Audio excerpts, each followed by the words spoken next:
You sure have it good, huh? Talking about work, looking at expensive clothes, eating at fancy restaurants, I'm jealous. My husband hasn't been able to hold down a job since we got married. He seems to think everything will be fine just because I'm working. When money runs low, he turns to me, holding out his hand for cash. Until last year, my mom would scold my husband, saying, "A breadwinner doesn't keep changing jobs like that." But now that she's gone, I'm starting to wonder when my husband's attitude will change. Then, out of the blue, something shocking happens that I never saw coming.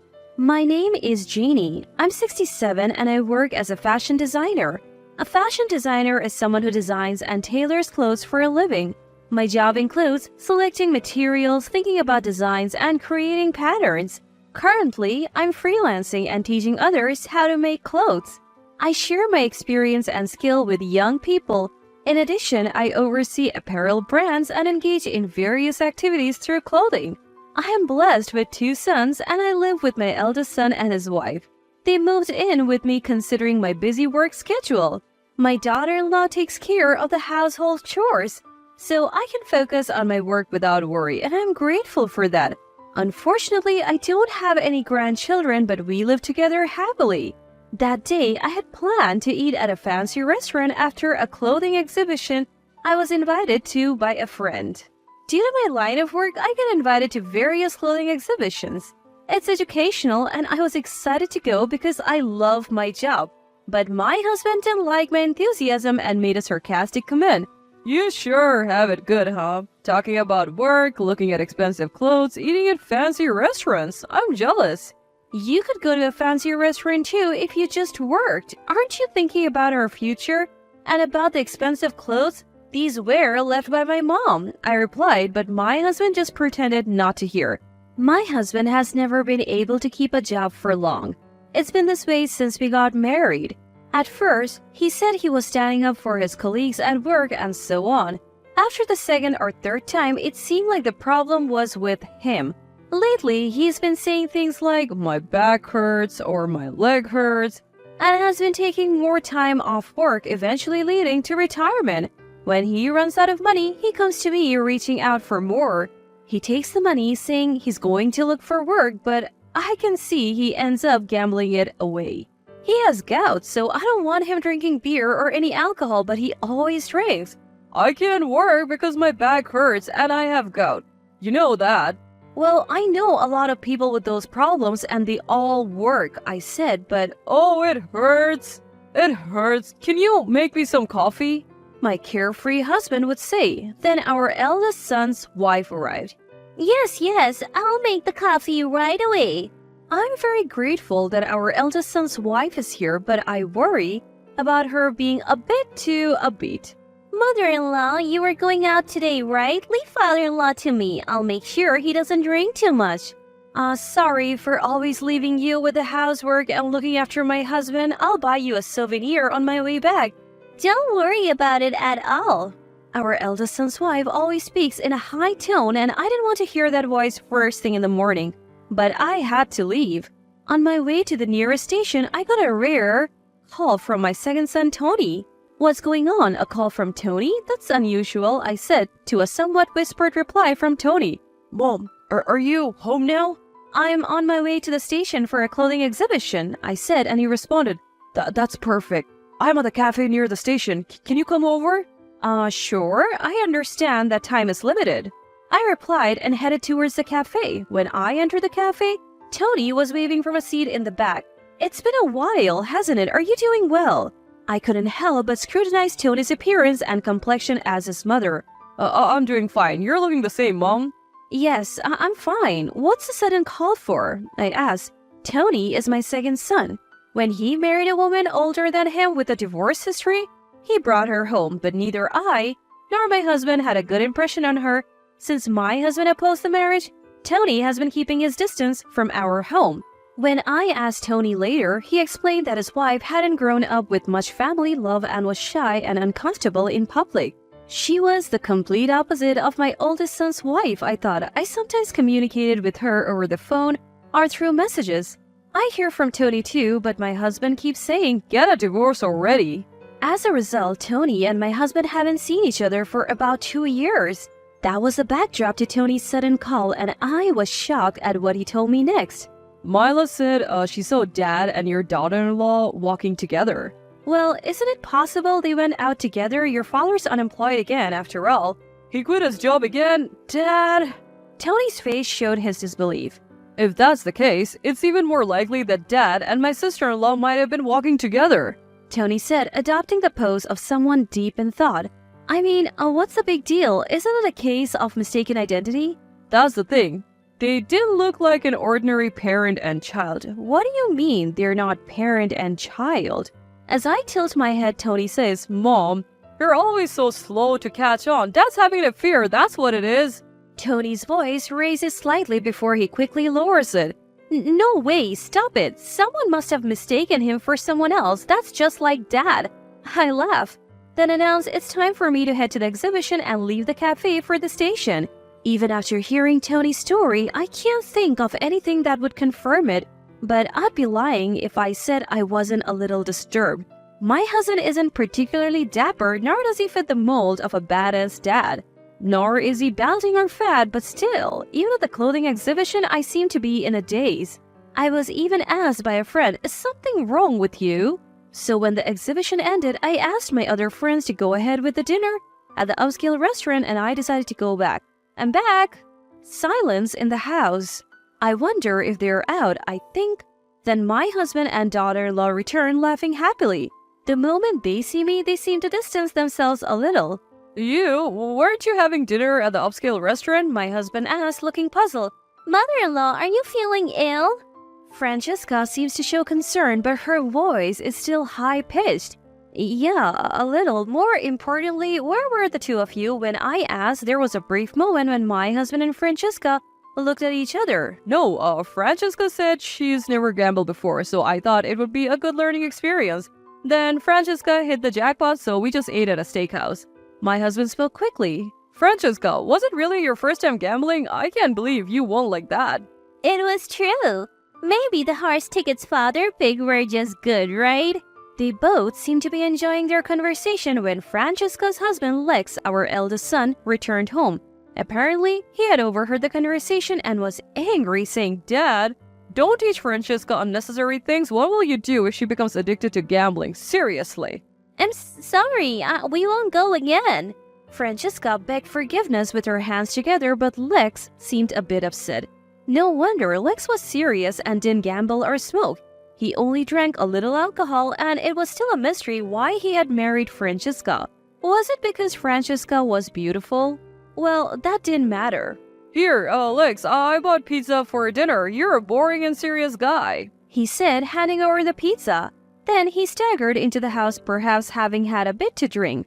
Lex offered to eat the pizza together, but I felt somewhat convinced by Tony's story and lost my appetite, so I declined.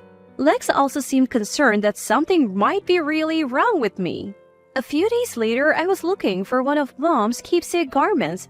I noticed that there was one piece of clothing that I couldn't find. It was my favorite piece and I desperately wanted to wear it and go out, but I couldn't find it. As I searched around, my husband asked, What are you doing? You're making a lot of noise. I asked, Don't you know where Mom's keepsake garment like this is? My husband said, Clothes, aren't they all the same? And acted like he didn't know. That day, Lex, who was off from work, said, Grandma's dress? And helped me look for it, but in the end, we couldn't find it. Lex was raised with great affection by Mom, his grandmother. I think he must have been very lonely and sad when she passed away. He was a true grandma's boy after all. I was unsatisfied, unable to comprehend where I had put the dress, but time was short, so I decided to wear something else that day. My mom passed away last year from an illness, but she worked in fashion. My dad passed away in an accident when I was in high school. Mom managed to send me to technical college while working. With her career in fashion, she left me many dresses. She had many admirers and followers, and I'm proud of my mom, who was loved by many. Seeing her all these years, I think I also wanted to work in fashion. If possible, I wanted to pass this job on to my son's wife, but my eldest son's wife seemed uninterested. The older dresses often have more value, and they don't look out of place even today. When you look at a dress, You can tell whether it's valuable or not. The dresses my grandmother wore were very carefully made. The mass-produced clothes of today may be flashy, but they are inferior in value. I'm doing my job with pride so as not to extinguish the wonderful culture of fashion. But even before we got married, my husband showed no interest at all. Our marriage was arranged, so it felt like a blind date. It seemed my mom had seen through my husband's lazy tendencies. I used to always complain about my husband and defend him. But looking back now, I wonder if he was really the one I should have married against my mom's objections. Then one day, my husband said, I'm going out to look for work again. And he seemed to be leaving with a bag. I was suspicious and asked him what was in the bag. His behavior was strange and he only answered, It's none of your business. So when I forcibly grabbed the bag, the dress of my mom's that I couldn't find the other day came out. I was genuinely surprised and shouted, What is this all about? What are you planning to do with this dress? He responded defiantly, saying things like, You have plenty of dresses. It's okay to exchange one for money, isn't it? I was so dumbfounded or frustrated that I could only sigh. Anyway, this dress is a precious keepsake of my mom's and I will not sell it, I said, taking it back. My husband looked like he wanted to say something, but I quickly put the dress away in the closet. A dress that was like a treasure to me was just something to be exchanged for money to my husband. The thought made me profoundly sad. But I must be vigilant and leave no room for carelessness. I thought I might have to change to a locked chest and switched gears, telling Lex about the situation. Lex said, You should do that. Change it as soon as possible. And immediately referred me to a shop that sold locked closets. As I was moving the dresses into the newly acquired locked closet, I noticed that 2 dresses were missing. I probably thought my husband had taken them again, but I knew he would deny knowing anything if I asked. So I didn't pry. Instead, I had attached a recording device to the underside of the table. I wasn't really keen on the idea, but Tony persuaded me, so I reluctantly agreed to set it up. Then, to my surprise, there were voices on there that were far beyond what I had anticipated. Right after I left for work, I heard the sound of footsteps coming down the stairs, supposedly from my eldest son's wife. Then, Father-in-law, mother-in-law have put a lock on the closet. Can't steal clothes anymore, huh? Lex said he's going to refer someone to take care of it. Isn't Lex suspicious too? No way, he's just serious and a mama's boy who loves his mother. Lex is a mama's boy, huh? The sound of their laughter was recorded. After that, there were only sounds like my daughter-in-law starting the laundry or cleaning, and then the tape ended. I didn't prepare a new tape because I didn't want to hurt myself any further. However, I began to steadily prepare for divorce, agonizing over how to talk to Lex about it. Even though I said preparing for divorce, where to start? The house was all in my name too. Then several weeks later, I was invited to another clothing exhibition and decided to go. I told my husband and Francesca that I would have dinner as well, and I left the house. Being at home only made me think unnecessary thoughts, and I thought it would be a good diversion, so I left.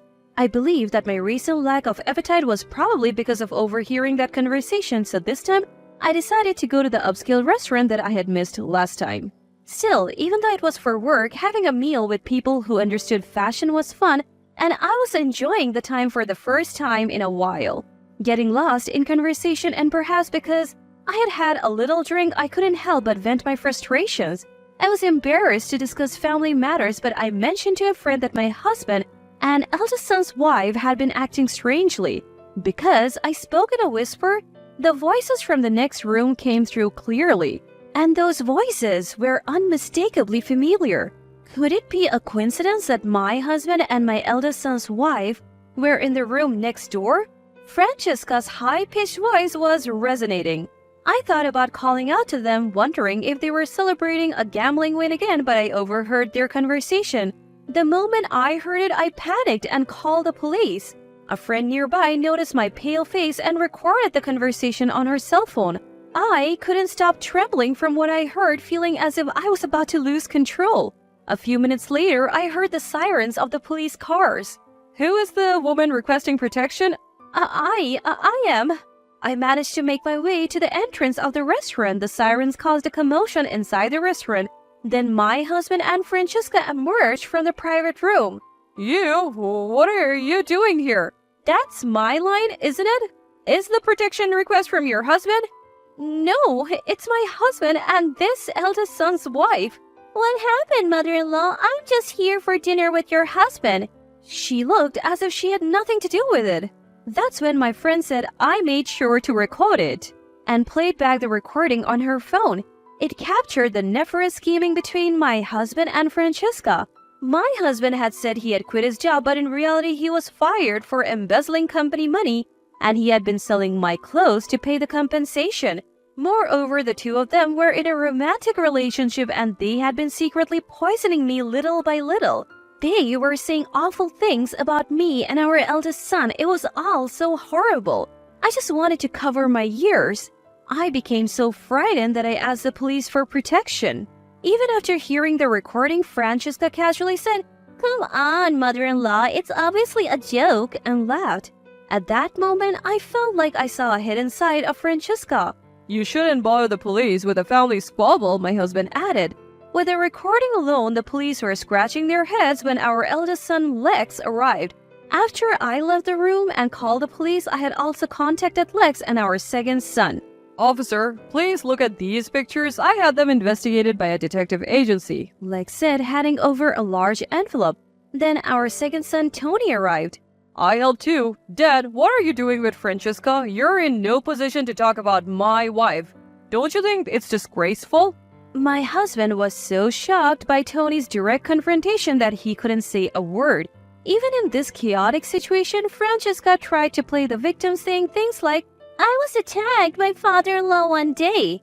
But our eldest son had apparently sent something and had been secretly investigating.